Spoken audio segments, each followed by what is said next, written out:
shel hamayim ve'rach hashamayim tfilat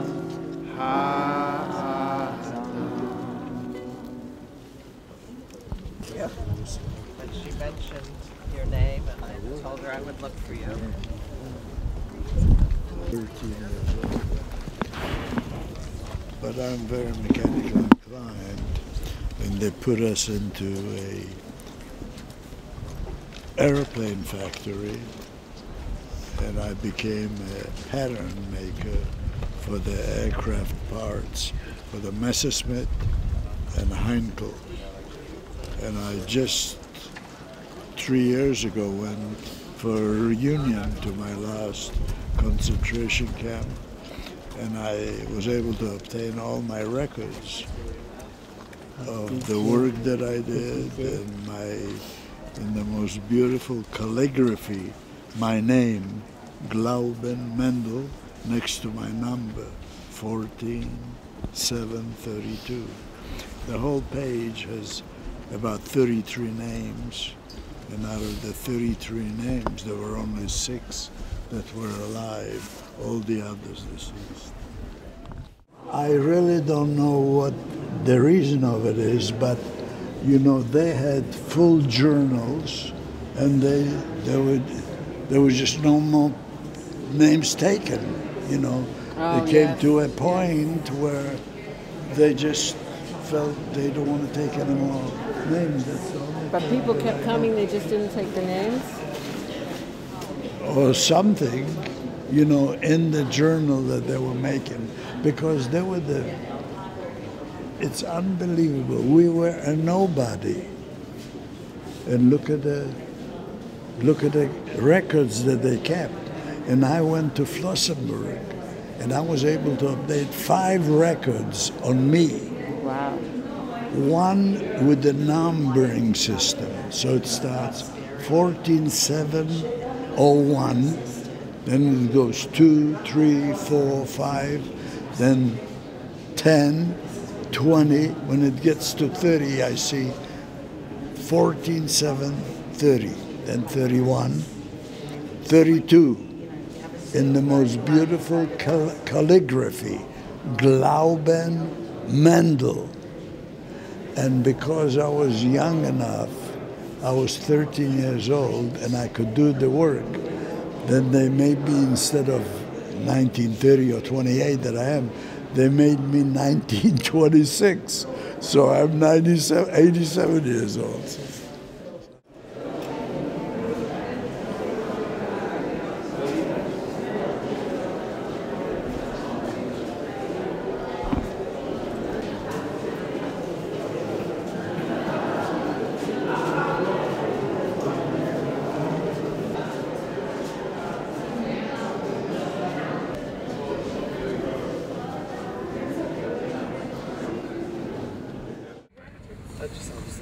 So they are going to spray. Do you have spray, or is my little can the only can? I don't have any.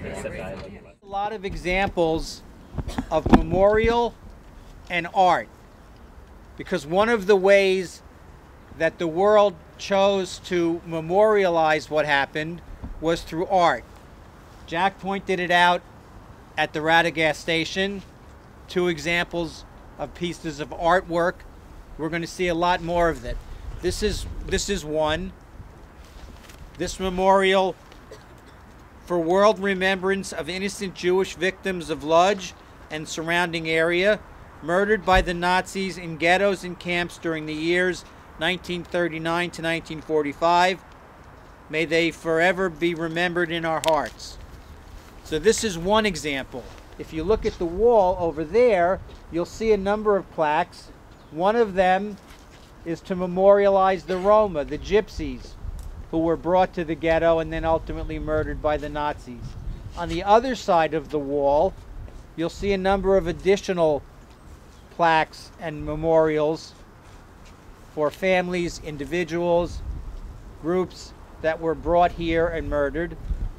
And then we're going to walk through and see the cemetery as it existed as a Jewish cemetery, and I know that each of the educators on your buses talked about the meanings of the various tombstones. You can't imagine how proud I am of all of you that you are, I'm sorry, that you are here. You came to a place to hear stories, to hear sad stories, instead of going and playing and having a good time and just thinking that life is easy and was easy and it's going to be easy. You came to a place where you will always remember you are our future leaders. You have to come home and to tell the stories to other children, to other people, to you when you will get married, to your children, and to continue our legacy in our history. It happens that my husband, should rest in peace, was born in Lodz. He came from 11 children. A miracle, shebe miracle, בעברית אומרים shebe miracle, that 7 survived. 5 sisters survived and 2 brothers survived.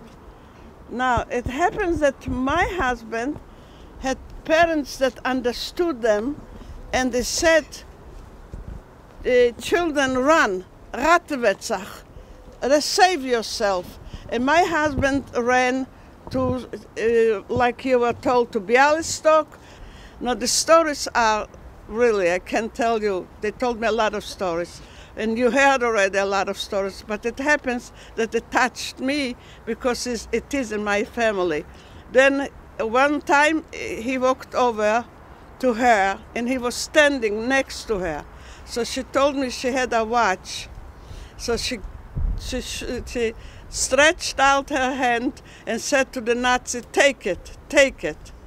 And he gave her, he had a stick. He hit her.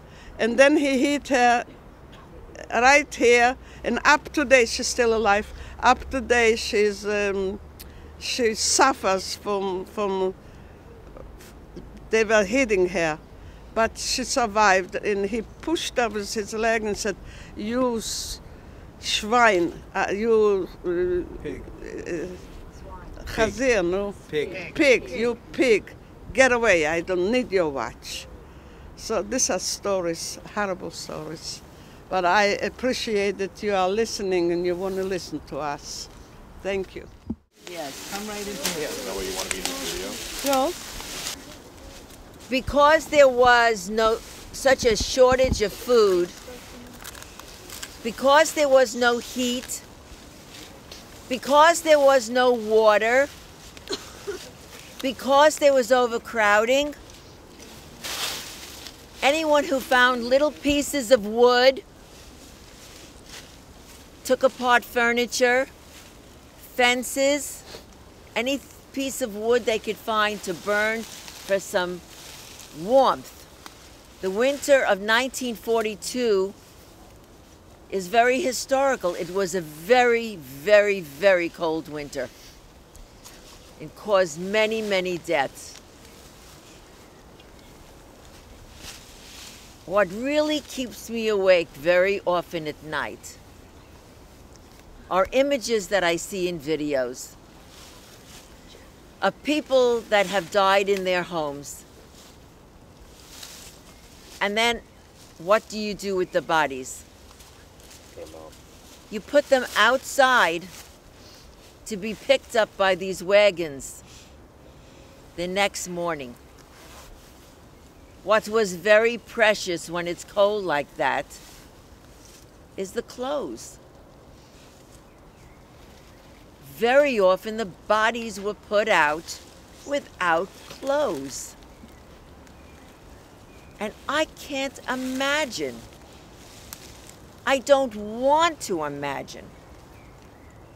I don't dare to imagine my grandfather on the sidewalk without clothes. That my grandmother would do that. And how I know that it possibly did not happen is that he has a tombstone. This is very unusual during the ghetto times, when I take you down to the ghetto field, because that's where everyone really went.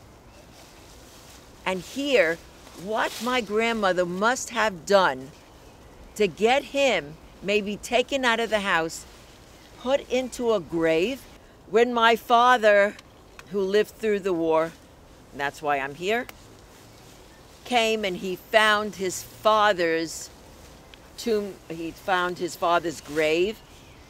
He took the only money that he had after the war, 1945, and he built this monument to him. It's the only one I have of my grandparents. And Godel Levkovich played the violin. He was a very cultural man. He was a very fine man with a very fine reputation. And hopefully he's looking down and seeing the grandchild that's honoring him today. Yitkadal v'yitkadash shmei Rava v'alma divrach hirutei v'amlich malchutei v'chayechon v'mechon v'chayedro beit Yisrael v'agala v'zman kariv v'yamru amen. Yehei shmei Rabba mevorach le'olam l'mei omaya yitbarach v'yishtabach v'yitpa'ar v'yitramam v'yitnasei v'yitadar v'yitale v'yitalal shmei d'gudasha b'rechu le'elam mincho berchata v'shirata tushbechata v'nechamata tamiran b'alma v'yamru amen. Yehei shlama rabba min shamaya v'chaim aleinu v'al kol Yisrael v'yamru amen. Oseh shalom b'mromav hu ya'aseh shalom aleinu v'al kol Yisrael v'yamru amen. Thank you.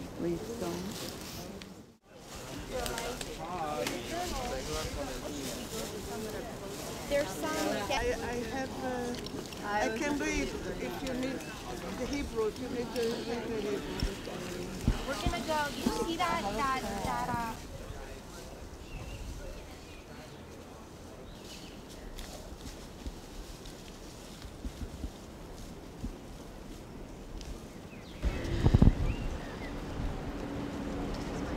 You're struggling.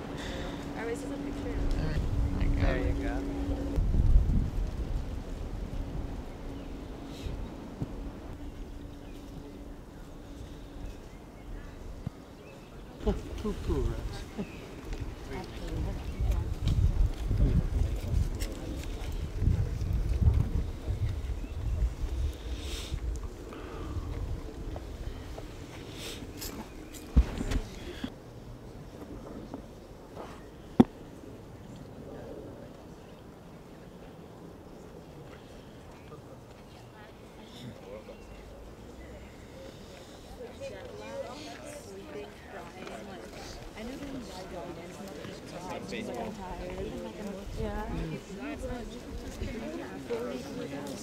Well, I mean, like other than No one's like dying and get somebody else here.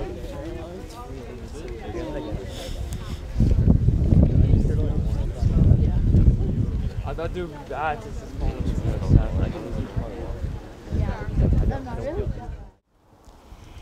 At the very end, after everyone, basically almost the whole ghetto was liquidated to Auschwitz, they left 830 people here in the ghetto, 830 out of 230,000. And their job was to do a cleanup. The Germans knew this was the end of the war. They had lost. It was the last ghetto standing. And so they said, now we don't need you anymore. They took the 830 to this place. They had them dig these holes for themselves. They were going to line them up like the Einsatzgruppen did that you studied about, and they were going to kill them and put them into these holes. Well, The war ended a little bit sooner than they expected. The Germans got away quickly, and these pits remained empty. And those 830 survived, including my husband and his wife. My two sisters. And her two sister-in-laws. And my uncle, Abraham, just died last year, a natural death at 96. But that's what these holes are. This was in preparation. Imagine you know that you're digging your own grave. And we leave these here. And unless you know about this, you would walk right by. And here are some personal stories for you to learn and to share.